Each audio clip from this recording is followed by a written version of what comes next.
Un programma molto ricco per i partecipanti che sono seduti qui a questo tavolo, perché provengono da diverse nazionalità del mondo, dalla Spagna ovviamente, ma dal Portogallo, dagli Stati Uniti d'America, dalla Finlandia, Giappone, Inghilterra, Italia, e anche per le tematiche che vengono trattate. Come voi sapete, già partecipanti a Storia e Debate, ci sono diverse sessioni, diversi argomenti, e oggi si affronteranno molte tematiche di cui poi andrò in qualche modo a introdurre, dando la parola ai relatori.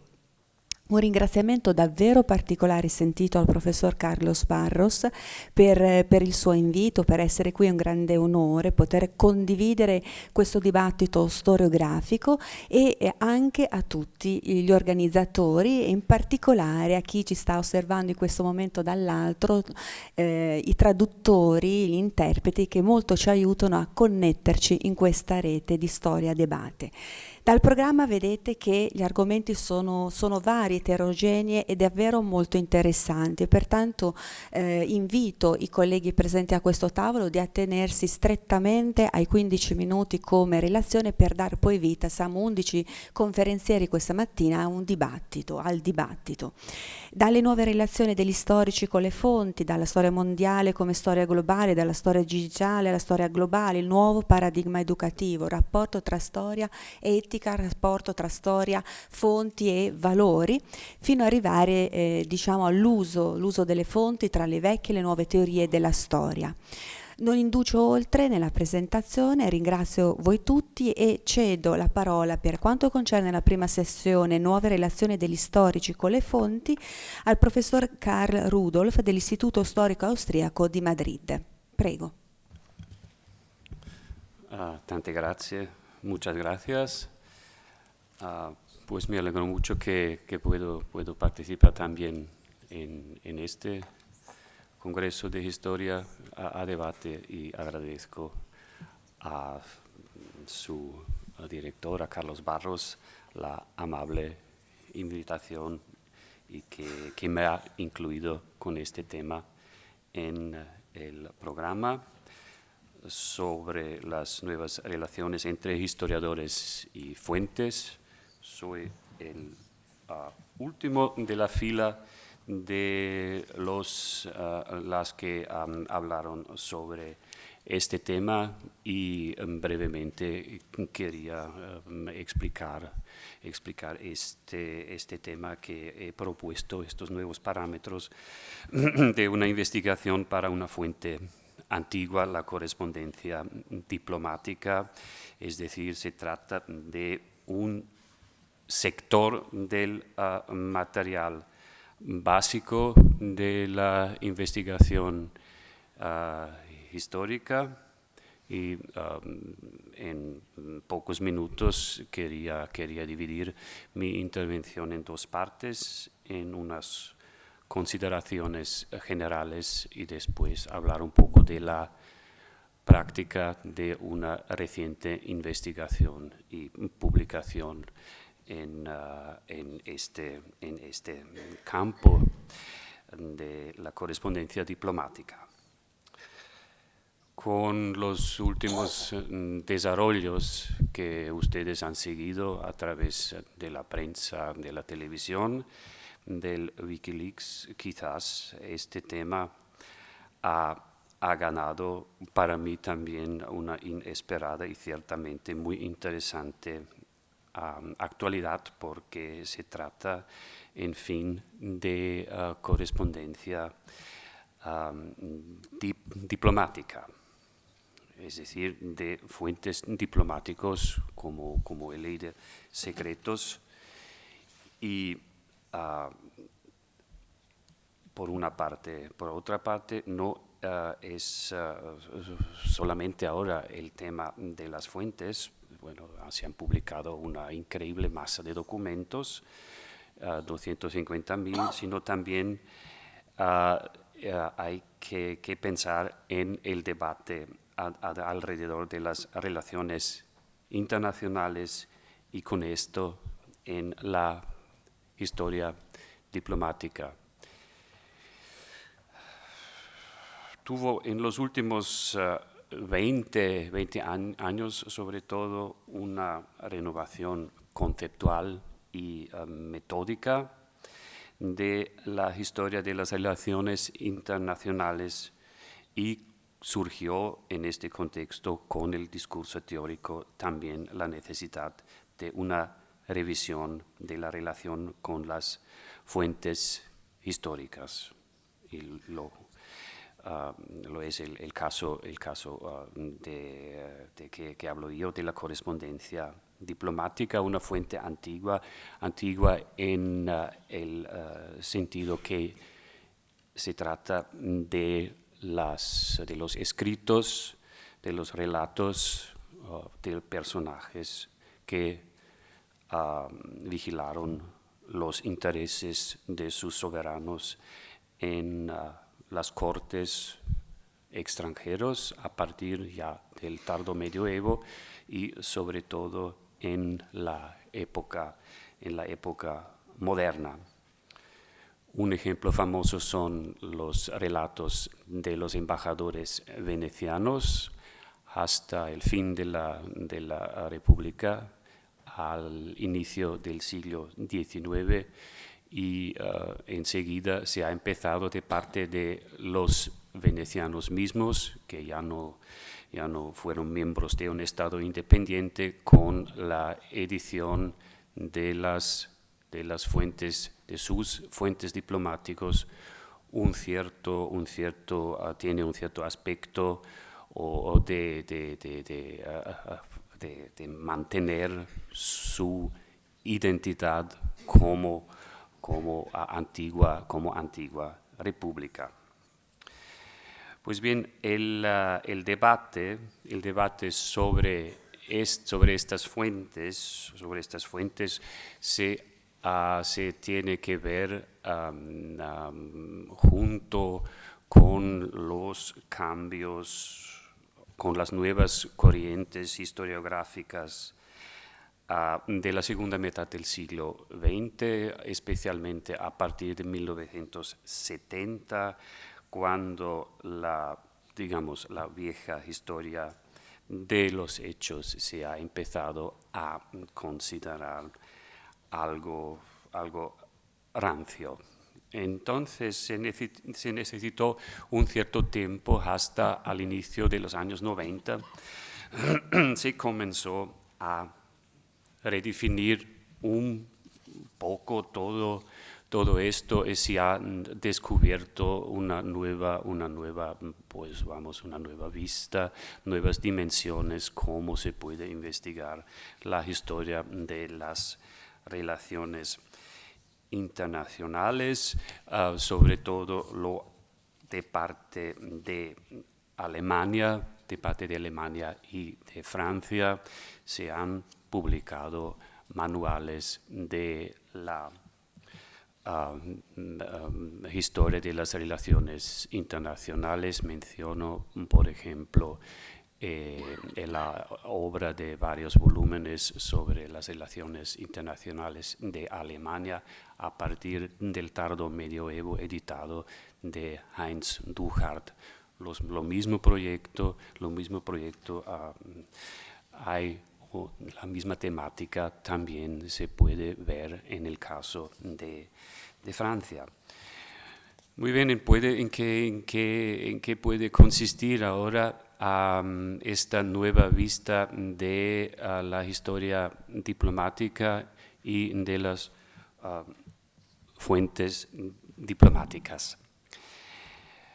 Claramente ya no se puede seguir viejas pautas, viejas ideas como lo era en los años 60. Y se incluyeron, superando las tradicionales perspectivas en la investigación, temas y colaboraciones interdisciplinares transnacionales de la historia social y de las mentalidades, de la historia de la cultura y del arte, hasta las investigaciones sobre los llamados lugares de historia. Entonces, ¿qué cosa se puede decir un poco más en concreto de estos temas? Brevemente, quiero hablar de uno que es la comunicación. La rapidez o cómo funcionaban las comunicación por un lado y por el otro lado la protección, y vuelvo un poco a lo de Wikileaks con el secreto, la protección de la información donde o cómo en los siglos pasados se protegieron estos documentos, que era una cuestión importantísima, ya que vemos hoy que siempre se encontraron unos agujeros que se podía acceder a esta información. Así que es una cuestión cuáles fueron los canales de esta información y dónde se encontraban los leaks, es decir, los agujeros. Los agujeros que hoy en día, como se ve, existen con todas las medidas de seguridad. Esto es un tema. El otro tema es cómo transmitir estas informaciones a la gente. Esto ya existía, por ejemplo, en el siglo XVIII, cuando encontramos la correspondencia diplomática o ciertas partes de correspondencia diplomática publicada, por ejemplo, en los periódicos de Londres o de Ámsterdam, o incluso en obras históricas. La diferencia es ahora que hoy en día hay, y en caso concreto lo demuestra, y ahora hablo, digamos, de nuestro oficio, que es un proceso muy distinto a lo que normalmente siguen los historiadores y las historiadoras trabajando en los archivos. Es decir, la accesibilidad al documento ya no es, digamos, una cosa tan exclusiva como es normal que nosotros nos vamos a los archivos y hacemos las investigaciones, preparando después los documentos para una edición. La línea ahora es muy bien distinta, porque la gente que prepara estos documentos, que lo ofrece, no son propios historiadores, sino por un lado informáticos que después les ponen a disposición en parte a periodistas que después ofrecen estos documentos. De esta forma quizás hay una pequeña paralela también con el siglo XVIII. Quería decir mucho más, el tiempo corre, así que la segunda parte es que concretamente en el Instituto Histórico Austríaco ahora estamos preparando la edición y el comentario de un cuerpo de documentos que se ocupa de una fase muy crucial de la historia de España y también de Austria, es decir, la reanudación de las relaciones diplomáticas entre España después de la Guerra de Sucesión, más bien muchos años después, en 1724-25, y la Viena de los Habsburgo. Hay dos dinastías, hay distintas formas de gobierno y intentamos preparar, analizar y presentar este tema con todo el temario o con las ideas y con digamos, con todos los empujes nuevos que hay en este campo. Lo queremos ha, digamos, preparado de esta forma y prácticamente el primer volumen que ha preparado una colaboradora del instituto, la doctora Moore, ahora está prácticamente hecho. Por el momento nada más, quizás en el debate después podemos hablar algo de este tema. Muchas gracias por su interés.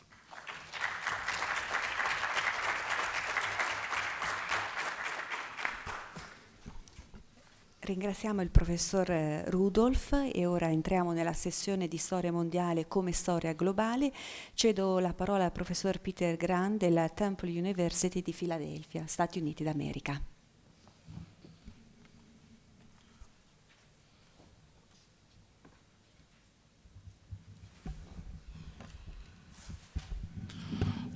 I should like to begin by thanking Professor Carlos Barros for this invitation and for the very nice hospitality which has come along on this quite remarkable opportunity.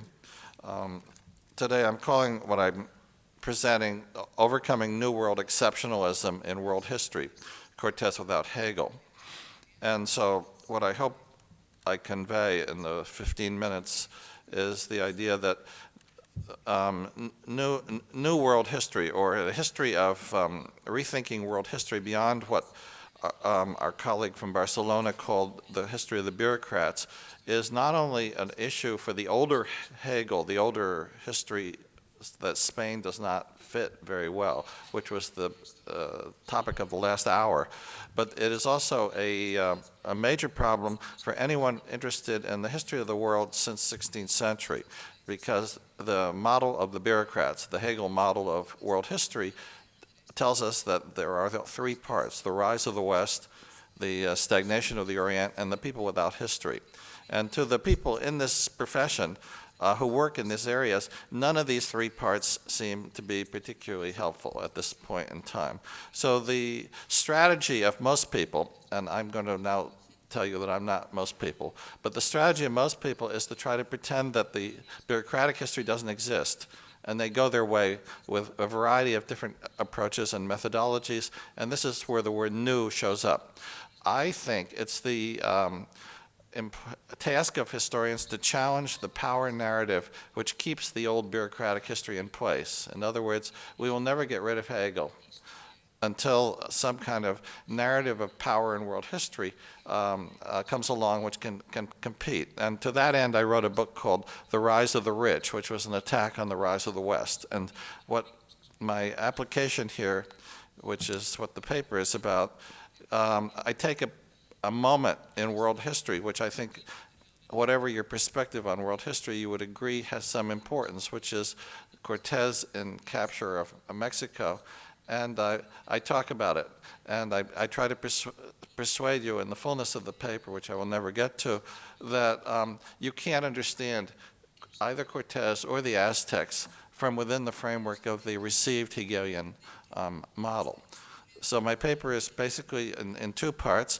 The first, I talk a bit about the logic which goes with the rise of the rich, and then I attempt to sort of make an application to Mexican history. I have some questions along the way. Maybe I hope they would be picked up in the end of the session. So now reading from my text, I say, this paper argues that the discipline of world history, as it is constituted, blocks the development of many national histories. And for that reason, it needs to be reconstituted. The reason for this is that the field of world history continues to rely on the traditional model of the rise of the West, the result being the more we know about any particular national history, the more it has to be pushed out of world history into culture, because presumably it's too complicated for the general model. So people become outside of history, they get pushed into culture, they become subaltern and so on. Oriental, these things. The paper then proceeds to argue that one doesn't only need an alternative for national history, one needs an alternative meta-narrative of the rise of the West for world history, because world historians themselves are quite embarrassed about their activities. And one area of embarrassment has to do with the idea of a new world or New World exceptionalism, which, as you know, is a very central piece of our teaching. When you examine the word New World, what I hope would be apparent would be that one's really talking about oneself and not about the subject. And this is a danger in scientific activity, that while we are fascinating individuals to talk about, we're supposed to be talking about what it is we're studying. So the fact that it's new is really quite irrelevant. In fact, actually, it presumably isn't new at all. It's some thousands of years old. What it is if we're talking about ourselves and only ourselves matter, then it's a new world. So right there, it seems to me, we start out with one of the sort of serious problems, and I think the Cortés issue falls into this.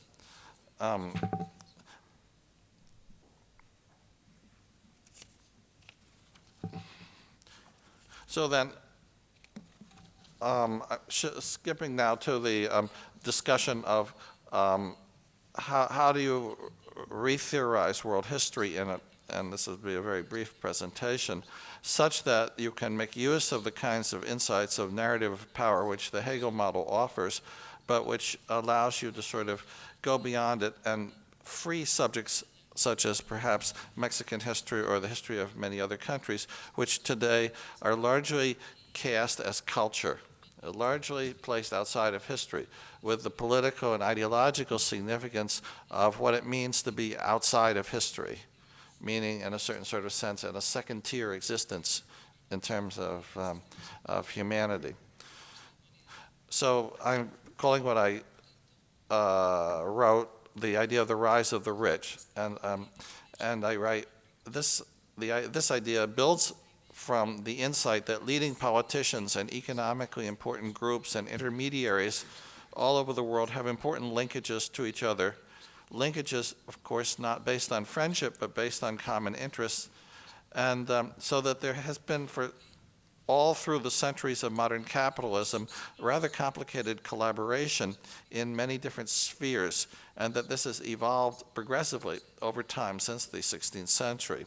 And it's not surprising that we live today, and this is a condition which I think historians have not given much thought to, in a situation in which we, a citizen of a particular country, in my case a so-called Western country, witnesses the arrival and departure every few days of dignitaries from other countries and powerful groups who have access to my government that I don't myself have.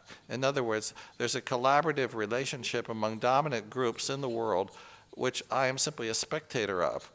And being, in a certain sort of sense, a elector of my particular leader is just kind of an irrelevant thing. So I think this suggests that we need a different kind of narrative of who and where power is. Power is not geographically based, as I grew up believing, in terms of the, say, core and periphery. It's partly that, but it's also partly in this sort of cross-world power structure of influential people whom I'm calling the rich.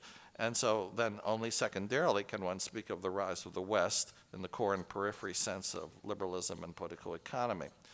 And in what will follow, I'll be talking, if I get to it, about the marriages of the Mexican aristocracy to the Spanish nobility in the colonial period as an early example that if one rewrote Mexican history a bit, it would be an interesting kind of subject to pursue. So adopting the rise of the rich as one's meta-narrative, the significant development of the past 400 years was not some war or some discovery, but rather how capitalism served as the basis for the evolving cooperation of a relatively small group of individuals and institutions spread out across the world, both in times of war and peace.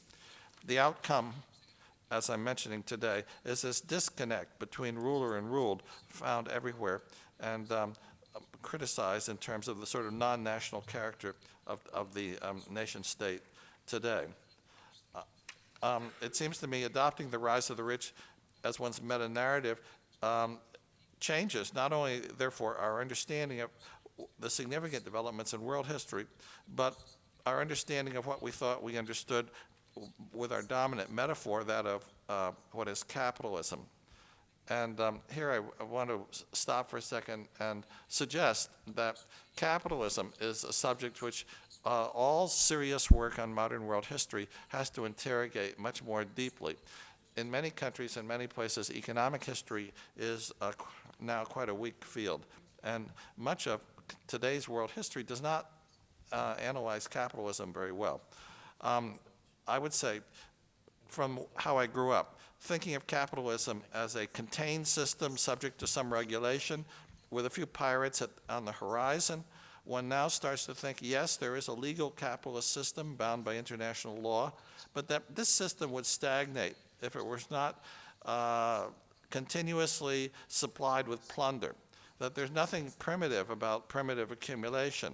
Capitalism may well be based on rule by law, but it's built on top of a plunder system of unequal exchange, of forced migratory labor, and of simply sort of just good old-fashioned theft. And it's these things which superficially appear to the eye of a sort of Adam Smith type of reader as the market, actually are not the market at all. It's a huge system of theft which is basically underlying and underneath a smaller system, which you could call the modern system of capitalism. It is in this sense that I'm going to argue that you might suddenly realize how important the third world ruling class is in the scheme of world history, because it is they who sustain this system. It is they who continuously keep what Eduardo Galeano called the open veins of Latin America. It is they who, in a certain sort of sense, provide us the kind of growth in our stock markets, which allow us to have the pensions, which allow us to retire in a kind of a middle-class sort of way. And I think this is very far from the kind of way in which world history is typically thought about. It's, I think, thought about mainly largely in terms of the West is very important, and then these other third world countries, well, they're not so important. But when you think a little bit about the world economy, I suggest this. And then I want to suggest that the world market was not a natural kind of creation. It didn't flow from people's yearnings for particular products. It came about because a series of individuals who were somehow intermediaries were able to forge alliances in the 16th and 17th century all over the world. And that these intermediaries or go-betweens, I'm calling in my book the new men, because they came at a time, and they live now at a time, when it seems to them at least that the world has unlimited possibilities and that there's nothing like our own times compared to any previous time in human history. The new men, in a certain sort of sense, have something to offer almost anybody, anywhere. And typically, what you find about them is that they often are not well studied. I looked into this closely for American history. There's, you know, in the modern American history, there's almost no subject that there isn't a monograph about. There's no monograph about the subject of the foreign lobbyist in Washington, despite the fact that the foreign lobbyist is 2 minutes. Okay. Philosophically, it's difficult to know what 2 minutes can mean. Okay. I think that how I was able to present my material didn't allow me to get to the discussion of Cortés as I had hoped. There will be a written version of this. I will use my last 2 minutes to suggest that one of the most distinctive elements in modern history, which I think needs to be rethought, is the role of this intermediary type of figure who is both an insider and outsider to establishments, who can either function legally or illegally, who can enter into regime change or genocide, and who in many instances can be a professor, a criminal, a pirate, a speculator, a diplomat, a businessman, a translator, and whose accomplishments have been nothing less than sensational in terms of forging and connecting or separating different groups from each other over a long period of time. This, I believe, when you place this in the sort of framework of a subject like Mexican history rather completely changes your expectations about the existing Mexican aristocracy, where Cortés would have fit in the scheme of things, and how, in a certain sort of sense, one can speak of more of a regime change in Mexico in the period that he was there, from one kind of regime to another, an interest in terms of labor control rather than in terms of coming outside of history into inside of history. At least I think what I said so far gives a flavor of my line of thought, and I'd be happy to carry on in the next part of the session. Thank you again. Thank you very much.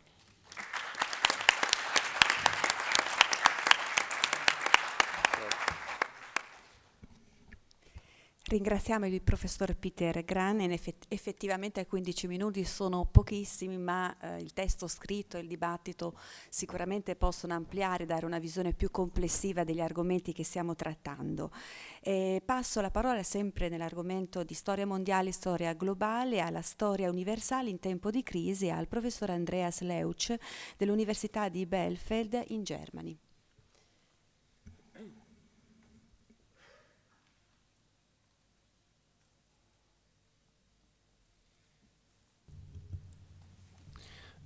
Buenos dias, thank you for the invitation. I have to cut a lot at all, so I hope you will get the sense of this paper.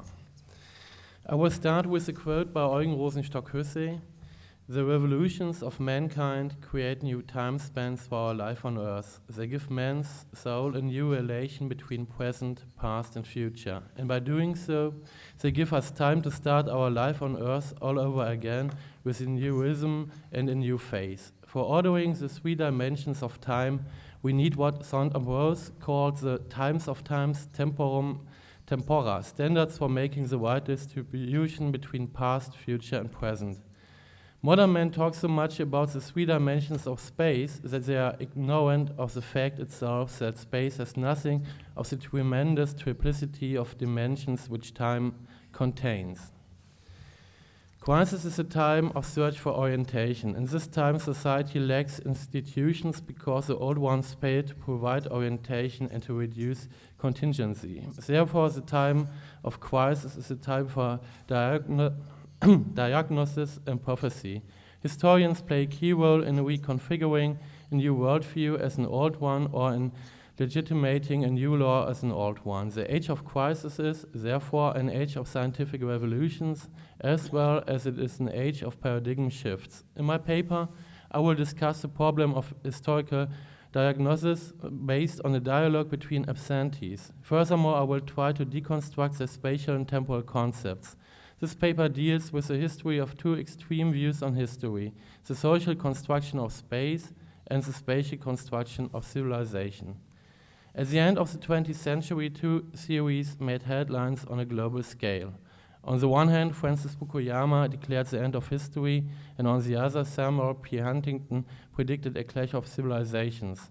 Whereas both arguments are based on a universal historical view of mankind, Fukuyama saw a self-fulfilling prophecy in the political and economical progress of Western history, while Huntington discussed this progress as a cultural challenge for non-Western societies.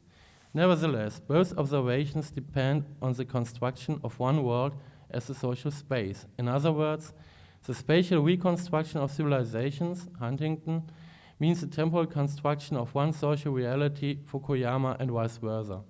I will kick off my reflection concerning space and time with introducing the theory of European revolutions and the end of history by Eugen Rosenstock-Huessy.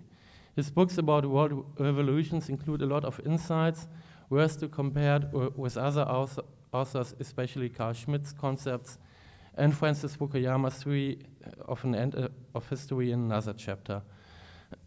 Following this, I will discuss Huntington's theory of spatial construction of civilization to illustrate the other extreme. Finally, I will come back to Rosenstock-Huessy to discuss whether we are witnessing the rise of a new nomos of Earth. I won't read my complete paper, as I told you, therefore please feel free to ask about gaps in my story. The PowerPoint will provide some information concerning Rosenstock-Huessy, because he is not as popular as the other authors. That's it. Eugen Rosenstock-Huessy was a scholar who published on a variety of topics, including European revolutions and of history and social questions. His thinking circled around the idea of preventing another war at the eve of World War II. His own experiences he made during the First World War marked all his theoretical and practical work. Therefore, he made the decision to break with positivism and historism, both in his eyes linked with the nationalism of the 19th century, and he started to develop a theory of metanomics for writing world history. This concept changed over the time, but it always included the idea of a dialogical position between past and future, as well as between different spaces and classes. In Rosenstock-Huessy's mind, it is time means history which constructs space as a difference between worldviews or institutional settings. In our days, we would say that invented histories and tradition in and exclude people and create imaginations of space. Rosenstock-Huessy analyzed in his books about European revolutions that history became more and more democratic, global, and established new institutions. Just to give an example, this process is based on revolutions in politics and reflection as well. At first, Rosenstock-Huessy defines revolution as a process of total change, and therefore only a few world revolutions mark a period of time and create a new space.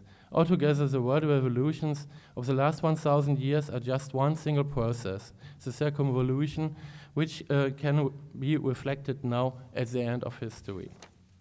Secondly, the actors of each revolution try to free the world from injustice, but at the end, the social and legal arrangements between the people limits the spatial dimensions of each revolution. Nevertheless, the history of revolution ends in a world society in which some institutions of the former revolutions persist locally, marking the heterogeneity of the new social space, the planet. In his theory, Rosenstock-Huessy combines what some may call real and imagined history. He shows that there's a relation between the imagination or reflection of history and the history itself. Following this, it is necessary to bridge between the different imaginations and realities of time and space. In Rosenstock-Huessy's eyes, history as a history of global wars ended because of the democratization of historical actors and the nuclear weapons, forcing people to observe and to speak with each other. In some of his works, therefore, Rosenstock-Huessy promoted a planetary service, like William James did before, of so-called time pirates, to avoid a clash between different spaces because of different concepts of time in the world. Additionally, the pirate should reduce the acceleration of modernity and stimulate the reflection and dialogue in his own local space too. Summing up, Rosenstock-Huessy's concept of a world history is based on the temporal construction of space throughout revolutions. At the end of history, we are able to reflect and to rewrite the history of the last 1,000 years. Additionally, there is a need for a dialogue between the different social and spatial entities to avoid another global war and the end of all history. This dialogue must be enforced through a new reflection of history and the aura et labor of time pirates. Nevertheless, Rosenstock-Huessy was no pacifist. According to him, a world without war would be a world in which love is just a game.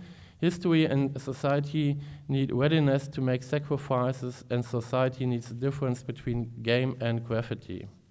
Nevertheless, this kind of argument seems not so far away from Francis Fukuyama's imagination of the end of history. On the one hand, Fukuyama thinks that history ends in a postmodern world in which all people are equal in a liberal sense, but on the other hand, he is afraid of the ennui and the decadence of a society marked by individualism instead of collective cultural challenges and beliefs.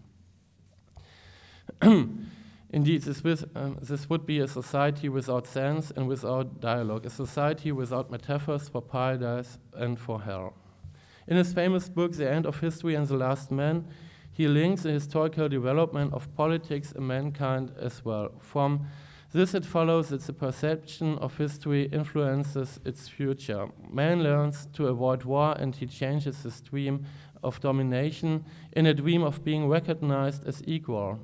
Based on an analysis of worldviews, based on an analysis of the worldwide increase of liberal democracies between or in the last 200 years, Fukuyama can prove that ideological pessimism is baseless.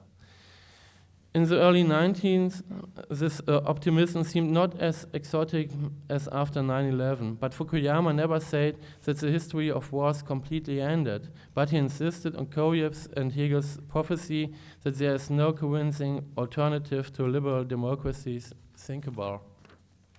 Because democracy is the best order to solve the conflicts between different thematic aims. It is the best system to guarantee individualism and equality at the same time. The system, as I told, was and is a product of a struggle for recognition in which the weak finally won their freedom. After empowering the democratic institutions, guaranteeing equality, it is hard to find an alternative system or discourse of justice and legitimacy. Fukuyama shares this idea with Rosenstock-Huessy, who understood the history of revolutions as the world historical dialectic or dialogic of crisis of legitimation as well.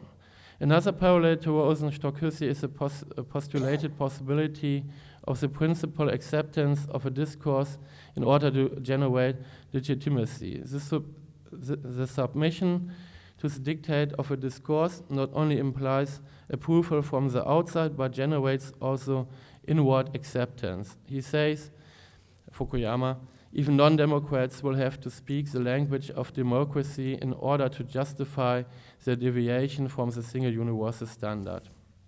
This kind of acceptance of institutions and decoupling is the theme of the new institutionalism of the Stanford School, for instance, but that's the thing I can't talk about now. Anyway, there are also differences between the concepts. For example, whereas Rosenstock-Huessy predicts a world society, it is Fukuyama who develops more or less an idea of one world or world state paradigm. Rosenstock-Huessy stresses that differences and conflicts will remain or persist in a world society, but as internal conflicts inside one society. This society is marked and based on a global horizon of communication and comparison. But in the case of Fukuyama, the society would be a postmodern paradise of one global standard of living. Needless to say, and you may know, that this optimistic prediction provoked a lot of criticism, namely Samuel Huntington developed an alternative, more pessimistic view of the world after the end of the Cold War. Since Fukuyama's approach acts on the assumptions of a directed history and a purpose of history, it contradicts, or so it seems, with spatially distributed differences within world society. Spatially mostly means cultural. Therefore, historians tend to identify culture as a local or regional or national thing. Samuel Huntington, based on historians like Braudel or Spengler, tries to do this under the label of civilizations for world regions. Huntington's maps, as well as his statistics, which he presents in The Clash of Civilization and the Remaking of World Order, can be contrasted with Fukuyama's statistics about the global rise of democracy. It would highlight the contrast between a diagnostic of the present that is primarily temporal and one that focuses on the spatial dimensions.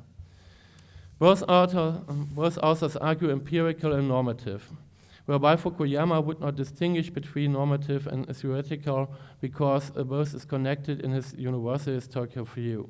Anyway, both authors are conscious about their particular positions within the discourse of modernity, and both expound to the problem of divergence from the path of Western modernity. Yet Fukuyama understands this divergence as a problem of establishing Western institutions after the end of history, a problem that will diminish over time, since since this process is without alternative. Huntington predicts instead a clash of civilizations. And now I have to cut some things. Okay. In a nutshell, Huntington gives many examples to prove the decline of the West. His conception of power politics attempts to re-erect the Cold War polarity in a new cultural and Eurocentristic, or better, Anglo-Puritan shape. The latter is illustrated in the table containing the decline of the use of the term free world in the key media he uses to underline his position. Now it's called The West Against the West. Summing up, it is not surprising that historians in the age of crisis rethink the paradigms of their science. Nevertheless, it is striking that space and time categories play a key role in the visions of a renewed interdisciplinary science. This is, for example, the case in the theories of Fernand Braudel, Francis Fukuyama, Wallerstein, and last but not least, Rosenstock-Huessy. Besides, some of them share distance to positivism and historicism, but their definitions of these puppets may differ. In some cases, for example, in the case of Rosenstock, this kind of criticism started with the reflection of political theology and what historians of the last century called secularization, modernizations, or just a clash of civilizations or cultures, based on the loss of belief and gravity. Additionally, the signature of speech, no matter whether you call it discourse, code, or program, is a representation of transcendent norms to empower immanent institutions. Therefore, a dialogue between different societies in space and time includes a reflection of discussion of values and norms. This interpretation of a plural world society differs from the hubris of a one world society that speaks the language of rationality based on statistics and vice versa ignorance. I don't sum up the positions because I guess it's senseless, but however, hopefully you understood that that there is a difference between the conception of time and space in both theories, and that they have one thing in common: the construction of time and space from a universal historical view. Thanks a lot for the extra time, and we go on.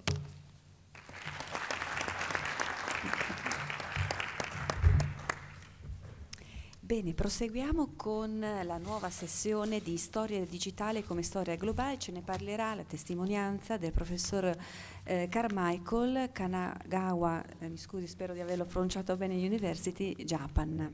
Prego.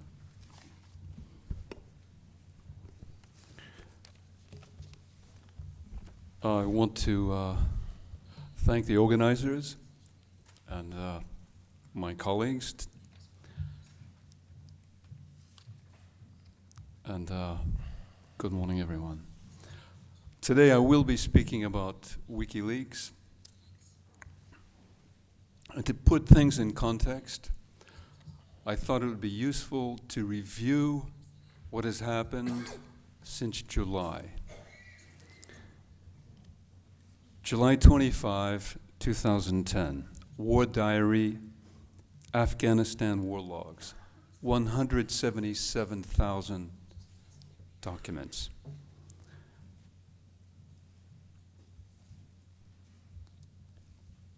War Diary, Iraq War Logs, October the 22nd, 392,000 documents. Recently, what Julian Assange calls Cablegate, 251,000 US Embassy diplomatic cables. This is something like the textual background of the comments I would like to make today. And first I want to clarify the terms of my paper and move later to a presentation of broader points. Asymmetry. By asymmetry, I refer to the schismatic nature of the knowledge wars that are being fought behind the convergent phenomena of today's new media. the asymmetrical nature of the warfare is manifest notably in instances in which the complex levels of state power are exhibited in the assertion of important security objectives. What more stark illustration of asymmetry can there be than in the case of the insurgency of the WikiLeaks experiment? We have the continuous flow of raw historical data channeled through 4 strategically placed and private servers located in Sweden and Iceland and controlled by a relatively small group of individuals on the one side. On the other side, we have the deeply connected transnational threat of the US Armed Forces multi-service cyber command facilities and its array of 21 satellite gateways. And mediating them both is the Pentagon's PR machine, the relentless manipulations of which are supported by an annual operating budget very close to $1 billion US. The second term I had in my title was new media models. And the reference here is not only to internet and mass communication formats and tools, and by extension, the authorial agents and presences that map their latitudes. I refer as well to the structure of knowledge itself and the processes of reconceptualization of the latter as it becomes, through the efforts of the intellectual communities, culturally assimilated and thus institutionalized. Afghan logs. The release of the logs by WikiLeaks in the summer of this year was notable for many reasons. The challenges that a massive document dump of this magnitude poses for the professional consumer, historians, journalists, and policy specialists, these are very imposing. When the British publication, The Guardian, which was party to the WikiLeaks dissemination strategy, identified their role as that of implementing data journalism, the question arose of whose right it was to appropriate and co-disseminate sensitive or unauthorized records that could not be substantially confirmed to be accurate or to be what they purported to be. The overriding question that followed was, how does the professional data journalist fulfill his role most capably when confronted by anything that approaches the vastness and politically repercussive nature of the WikiLeaks, of what WikiLeaks has made available to the world at large? Collective protocol, the third part of the title. I'm not using protocol here in the sense familiar to programmers as a standard for determining how networks exchange data. I use it in a larger, very different sense, namely as a set of operating prescriptive procedures that historians and analysts would employ for the purpose of protecting and enhancing their professional roles in what have become full-fledged knowledge wars. The information technologist is now a necessary ally to the historian, who alone will no longer manage to maintain parity with the flows of digital information. one of the most important issues for the historian and the analyst is the accountability factor in dealing with that information. So, collective protocol, in the sense that I mean it,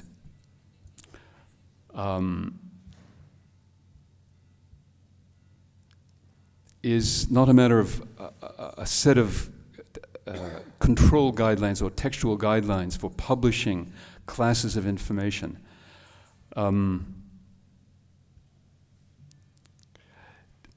Dealing with the questions of legal and moral scruple that arise in the exercise of freedom in sensitive context requires a framework in which the historian appropriates his information. It's a material framework.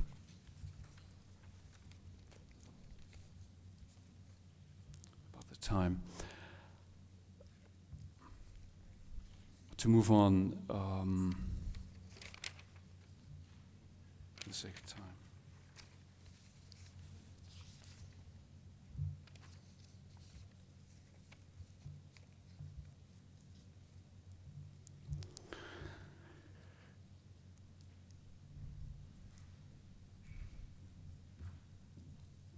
The WikiLeaks Afghan and Iraq war logs disclosures have provoked diverse mainstream reactions. But necessarily and asymmetrically, these reactions are superimposed against the reigning voices of the powerful. The contract or privatized armies that today operate in Iraq and Afghanistan have their analogs in the fields in which information and knowledge rule, namely in cyberspace and the mass media, and those points between. Those points between necessarily include the flows of disinformation and distracting information. To cite but one instance with respect to the Iraq war logs, the records provided to the American military by Afghan intelligence about Pakistan and the ISI are known to have been fabricated, and consistently so.